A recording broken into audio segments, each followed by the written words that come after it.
all of us, we pray, we're still doing our thing, but we're sinning at the same time, right? That's right. And everyone has a struggle. And for some people, the struggle is pornography or That's right. visual addiction. So they might still be praying, but, what would your advice be in that regard, in terms of when people start realizing after a while, you know what, I'm praying, but there's something missing inside because of what I'm doing? What would your kind of advice be to these people? Look, most definitely to reach out. Just like when you're sick, you go to a GP, you go to a doctor, for a solution, for a prescription to help you.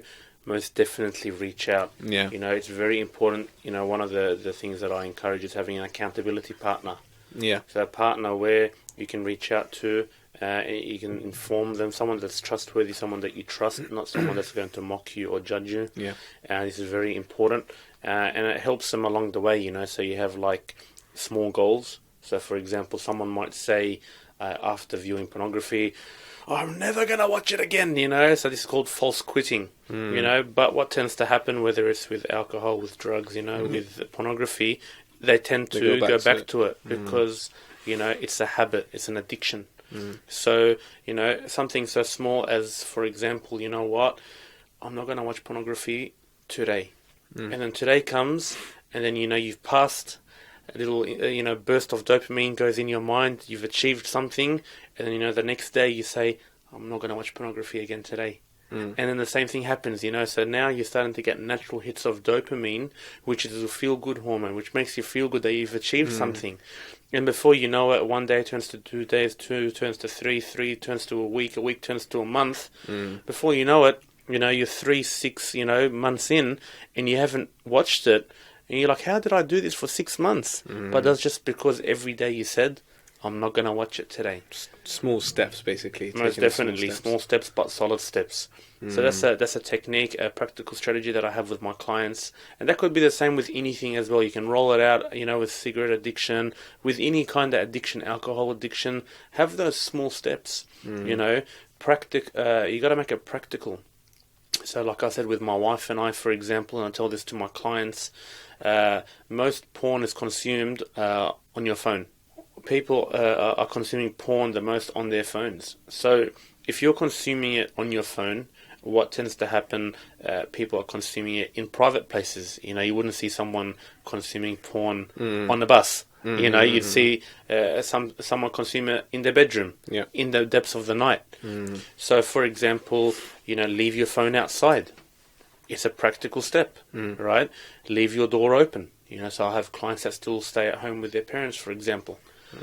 Keep your door open, right? So all these little small practical steps that actually help with creating a good environment, which is what we were talking about before.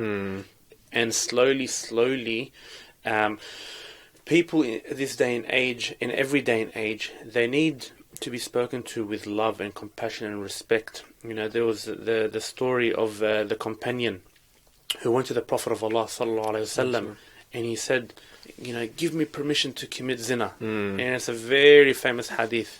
Imagine, the people around him were like, shh. Yeah. What did the Prophet ﷺ say? He didn't say, do you know who I am? I'm the Prophet of Allah. Didn't you read the Quran? It's haram. No. The Prophet ﷺ said, come close.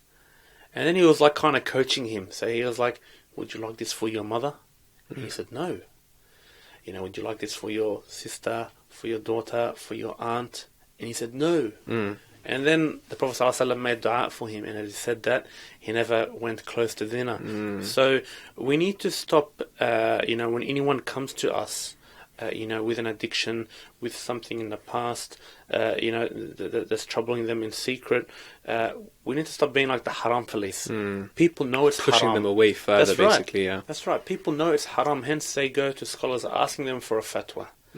But if we treat people with compassion and mercy and love, and this is the example of the Prophet Muhammad ﷺ. He was rahmatul lil alamin. He was a mercy to people, to humankind, to mankind. So I find when I take that approach with my clients, that actually when they relapse, because relapse is part of the journey, right? Because it's an addiction, it's a habit.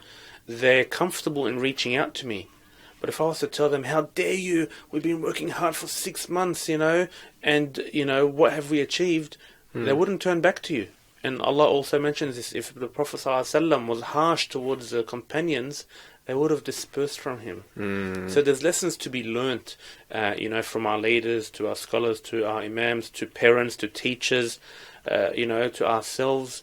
We have to start treating people with respect, with love, with mercy, with compassion. And only in that way will people start opening up more. And when they do, they will be more comfortable. And if they're more comfortable, they want to be around you, which will be a good environment. And through the will of Allah Azza wa Jal, you will set them free from their shackles of addiction.